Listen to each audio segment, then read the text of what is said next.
I mean, Neal, for me, like as a business person, if my company's under attack, I want a guy who's used to not getting sleep and just making sure that the business stays up than some guy who wants to go to the pub at 7 o'clock. Or, I mean, it's Yes. the UK, so let's say 5 o'clock. I want to go home at 5, go to the pub. I want a guy who's used to, and I mean, I don't want to make light of it, but just think about it. If your business is under attack, you want someone who can handle the situation.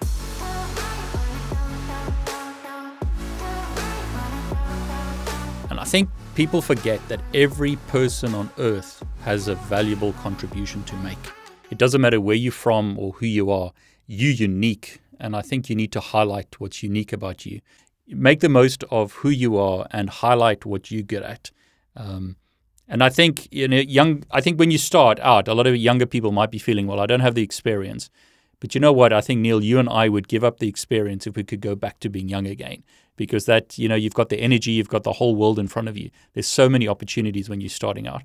I tell people frequently on my stream that I would kill to be in cyber right now because of all of the things that you have access to between TryHack Me, Hack the Box, INE, Range Force. The YouTube content that David himself puts out is something that none of us had. When I was learning CCNA for the first time back in the early 2000s, it was IC&D 1 and IC&D 2 books, right? It was those big, thick IC&D books. That was how I learned my CCNA back in the day.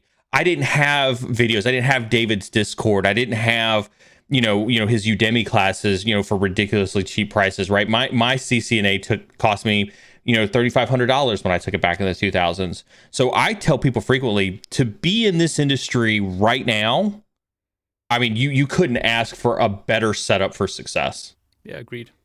But on that note, you mentioned something that I do want to talk about, which is that everybody has something awesome to contribute, because I think that tailors over nice to the experience portion of some of these LinkedIn profiles. Now, the biggest thing that I see when I evaluate people's resumes and when I evaluate people's LinkedIn is they treat their resume and they treat their LinkedIn as just a place to drop their job descriptions. Right. And when I say drop in their job descriptions, this is a very good example of that. Installation and support of the Metaswitch HPBX business groups, focus on converting existing legacy via HPBX customers. Right. You've worn a few hats in the company. You work with other departments to support them day-to-day work as an escalation or technical resource.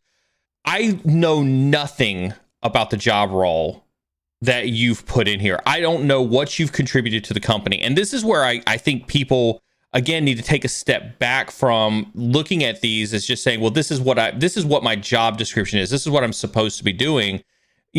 People who are hiring you, who are familiar with Northland Communications, company, as an installation tech, probably know that you do some installs, right? But do you want to be viewed as just another installer? Or do you want to be viewed as somebody who contributes to the company, right? When you talk about, you've got two resumes or two LinkedIn profiles side by side to each other, and you want to stand out, do you want the profile that just says, yeah, I came to work and did my job every day based on my job description? Or do you want to be the person who can identify that how many installations did you do? How many conversions did you do in a year? What was the dollar savings on those conversions? How much did that save the company on a bottom line? How much did that propel their business model forward? How did you impact the organization? What is missing from this, and what I critique people on all the time, whether it's their LinkedIn profile or their resume, is you are lacking the thing that made you contribute to the organization. And this is a hard truth, David. This is going to be some truth bombs that we're going to drop on your show here right now. That's good. If you look at you going to work every day and you go, God, I don't really contribute to the organization. I never really saved anybody money. I just kind of came in and did my job day to day.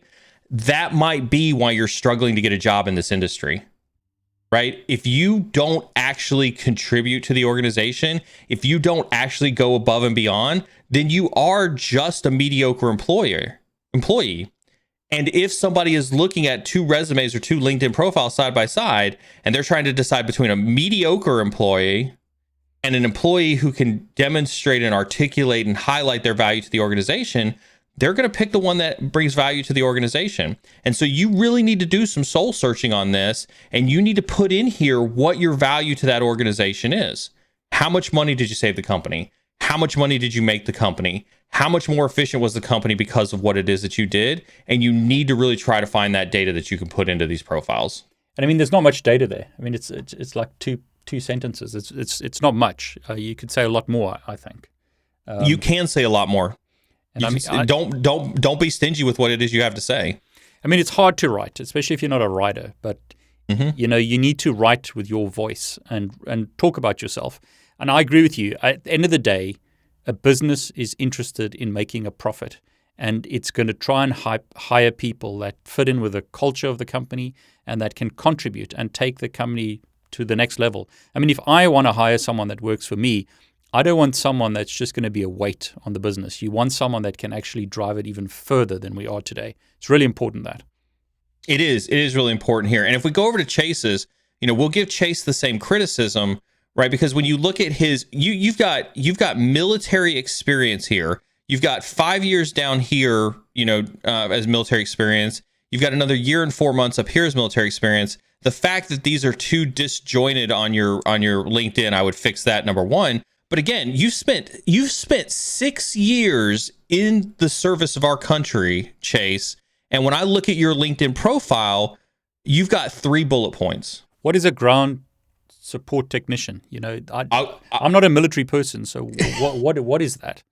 And that's the problem that I was going to address next, which is Chase has got military lingo in here, right?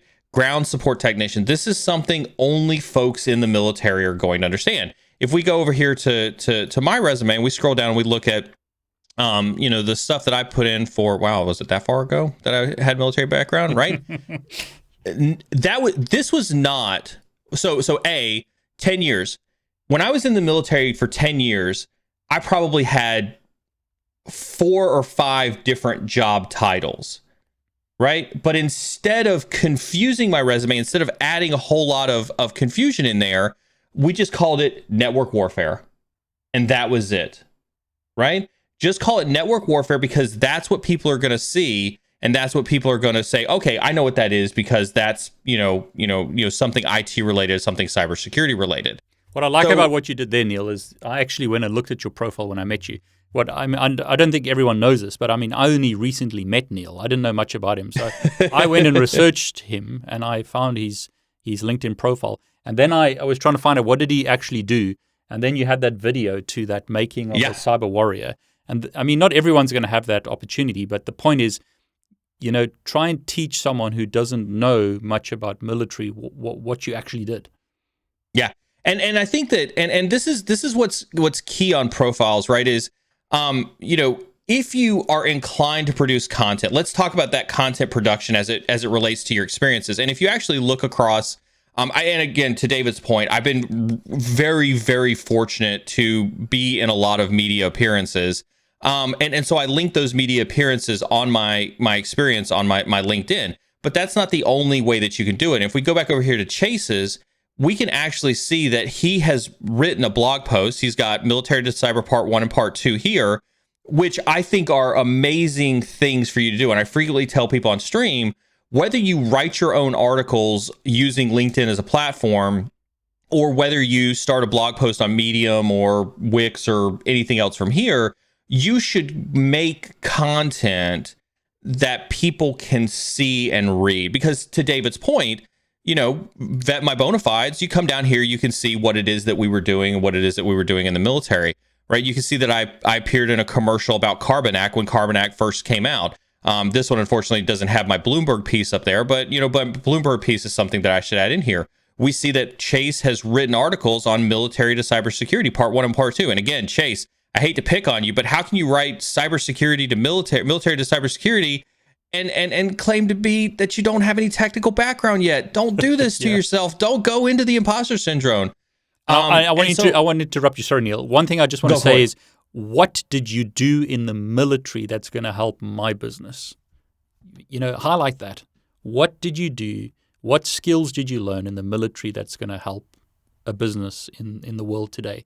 I don't want to make a fool of myself. I can't use the military lingo and stuff. But what did you learn on the ground? What did you do in active service that makes you a better person in today's environment, especially in the cybersecurity environment?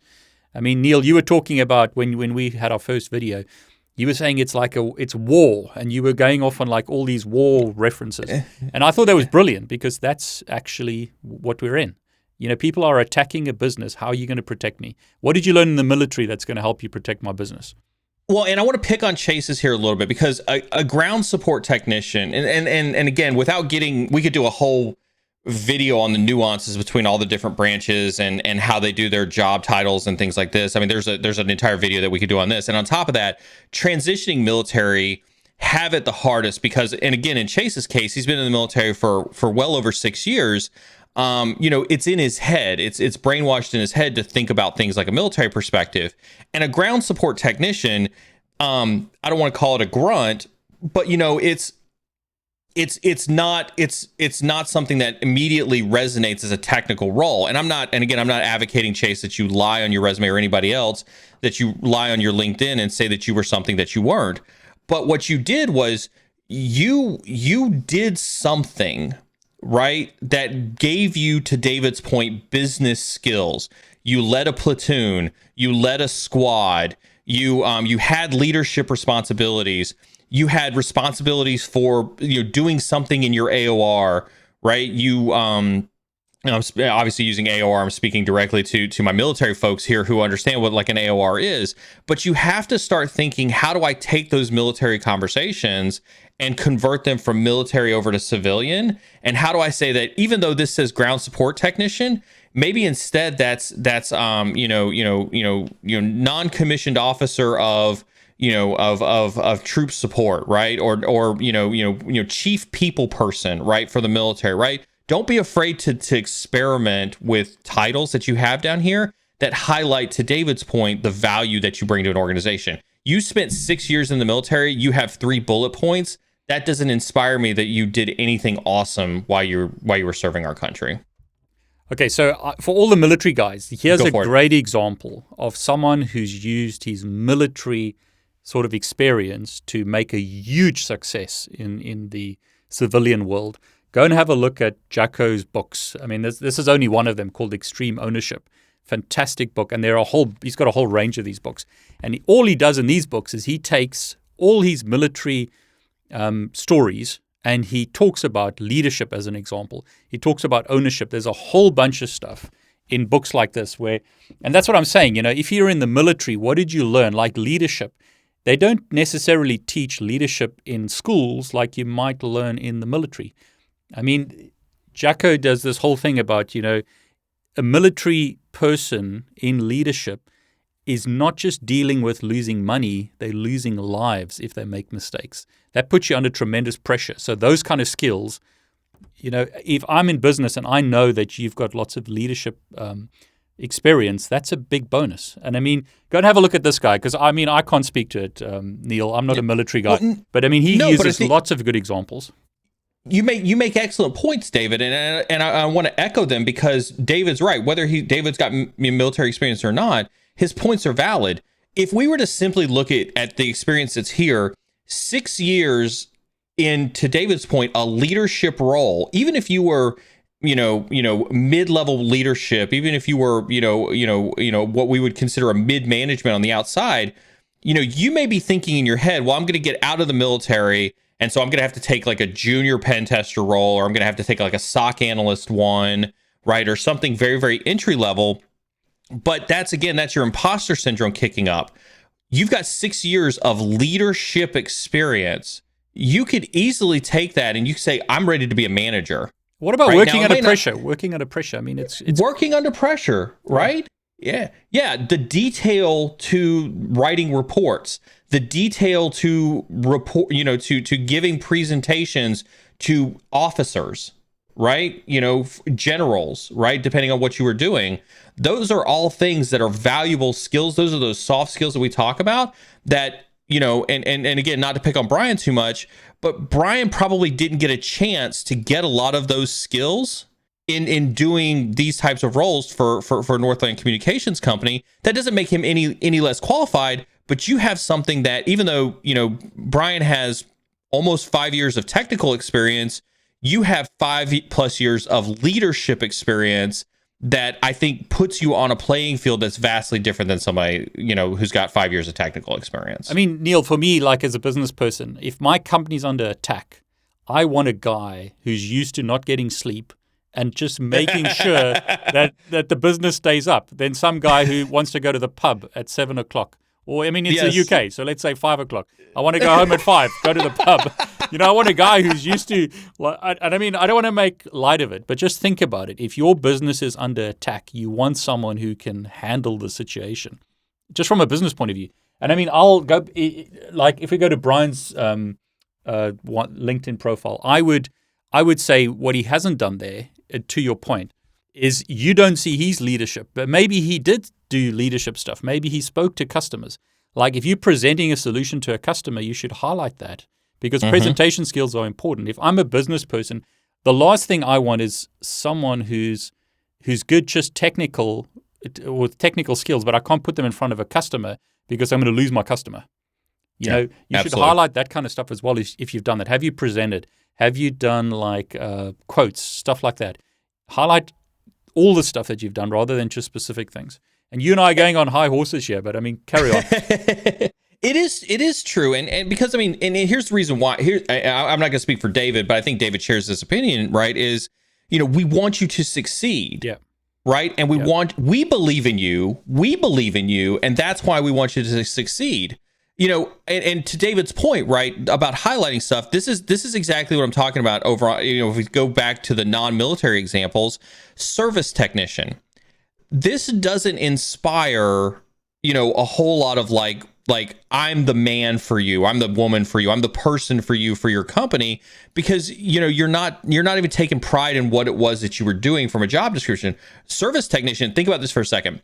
I can read this and know that this has to do with telephone switches, right? Because I'm in the tech space. But do you realize that the service technician title is the same one that they use for auto mechanics? So think about that. Good point. Do you want to be associated in your resume, even though you do far more, arguably more sophisticated technological work, in telephone switches than an auto mechanic? Do you want that to be what people see when they see that you're a service technician? They go, "Oh, so I'm going to be practical. What would you tell? What would you tell Bryon to change that to?" I'm a huge fan of, and again, I'm going to have to infer because Bryon didn't give me a whole lot of details in here, right? But what's wrong with lead telephony expert, right?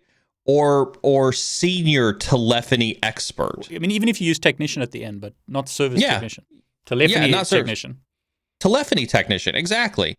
Don't make the mistake that this has to match with what your job title is inside of your company, right? Because, that's not necessarily what the rest of the industry may not have those exact same terminologies that you're using inside your company. And so you need to think about this from an outward appearance. What do you want the rest of the world to see when they look at your profile? I mean, don't lie, but don't lie. There's, it's the whole thing in sales. People who are good at sales know how to take a product and make it look really good. Where someone who's very bad at sales is going to take that same product and make it look very bad.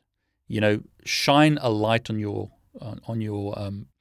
skills. Shine a light on the stuff that you're good at. What are you really good at, and put it in the best possible light that you can. Yeah. And again, to David's point, we're absolutely not advocating for lying, right? I'm not saying put CISO in, put chief technology officer in here. Don't do that, right? But if you put, and again, we can make some assumptions, right? You were 3 years here, you were here a year, installation technician. You probably have you may or may not necessarily have some seniority in the organization. But if you have some seniority in the organization, if you're considered a leader, even if you don't have a leader title, if people view you as a leader, there's nothing wrong with saying, lead telephony installation technician, right? Or lead telephony, technician, senior telephony technician. right? Give yourself the credit that you deserve for your time and service and your time and grade and your intrinsic role inside of an organization. It's really difficult to help because there's not enough information. Like there's one sentence, or service technician. I can't actually see what you've done there. So, it's write extra rather than less, I would say. Absolutely. So moving on down, scrolling it down, education, I think is, another one of those that I think you could treat the exact same as, the experience that you've got up here at the top. You talk about studying Windows, Cisco switches, things like this. I would put in here, again, I would just highlight what it is that you want people to take away from the studies that you had. Even if it's a non-cyber degree, and I know that you get this question a lot, David, from people who have non-cyber degrees, put in there the value that you bring to the organization from your studies. Now, if you've got a degree in music, then obviously, then that may be a little bit harder to extrapolate that value. But I would encourage you to focus on the other things that you took as part of those courses. Did you take some business management courses? Did you take some accounting courses? What was your minor at, right? Focus on what those values were that you bring in there. I do like to see that Bryon has his licenses and certifications in here. I'm a huge fan of adding these in here. I'm a huge fan of adding volunteer experience.